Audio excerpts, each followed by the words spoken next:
Hello everyone, welcome back to my channel. ఈ మెటీరియల్తో small design అయితే చూపించబోతున్నా. Gold ball chain, ఈ కుందన్స్, ఇంకా నార్మల్ థ్రెడ్, ఈ చిప్స్ లాగా ఉన్నాయి కదా, ఇవి లీఫ్ ఆకారంలో ఉంటాయి. మధ్యలో హోల్స్ కూడా ఉంటాయి వీటికి. ఇప్పుడు డిజైన్ ఎలా చేసుకుందామో చూద్దాము. అలాగే మన ఛానల్ ఫస్ట్ టైం చూసినట్లయితే లైక్ చేయండి, సబ్స్క్రైబ్ చేయండి, ఇంకా షేర్ చేయండి. ఇదిగోండి, ఈ డిజైన్ అయితే ఎలా రెడీ చేసుకున్నామో ఇప్పుడు చూద్దాము. క్లాత్కి ఇలా ఫ్రేమ్ ఫిక్స్ చేసుకోవాలి. గమ్ అప్లై చేసుకోవాలి. కుందన్స్ పెట్టుకోవడానికి కొంచెం దూరంగా పెట్టుకోవాలి. కుందన్స్ కొంచెం ఫ్లవర్ షేప్ వచ్చేలాగా గమ్ అప్లై చేసుకోవాలి. ఇప్పుడు ఈ చిప్స్ లాంటివి ఉన్నాయి కదా, వీటిని ఆ గమ్ము పైనే ఇలా అంటించుకోవాలి. చుట్టూ ఫ్లవర్ షేప్లో వచ్చేలాగా అంటించుకోవాలి.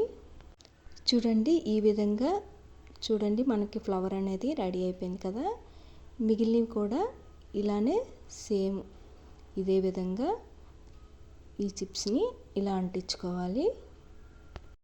చూసారు కదా, మనకి 3 ఫ్లవర్స్ రెడీ అయిపోయినాయి.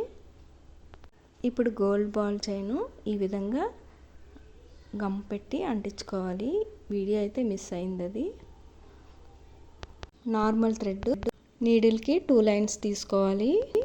ఈ చిప్స్ ఉన్నాయి కదా, వీటికి హోల్స్ ఉన్నాయి కదా, ఈ హోల్స్ నుంచి నీడిల్ని పైకి తీసుకోవాలి.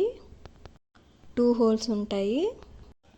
ఒక హోల్ నుంచి తీసుకోవాలి నీడిల్ని, ఇంకో హోల్ నుంచి కిందకి దించాలి. ఆ చిప్స్ పైన ఒక లైన్ లాగా థ్రెడ్ కనిపిస్తుంది, చూసారు కదా. నార్మల్ థ్రెడ్ కలరు కుందన్ కలరే తీసుకోవాలి. ఇప్పుడు ఈ గోల్డ్ బాల్ చైన్కి టాకాల్లాగా వేసుకుంటున్నాను. చూసారు కదా, చాలా ఈజీగా రెడీ అయిపోయింది మనకు డిజైన్ అయితే. డిజైన్ చాలా అందంగా ఉంది కదా. మరిన్ని వీడియోస్ కావాలంటే లైక్ చేసి సబ్స్క్రైబ్ చేయండి. Thank you for watching.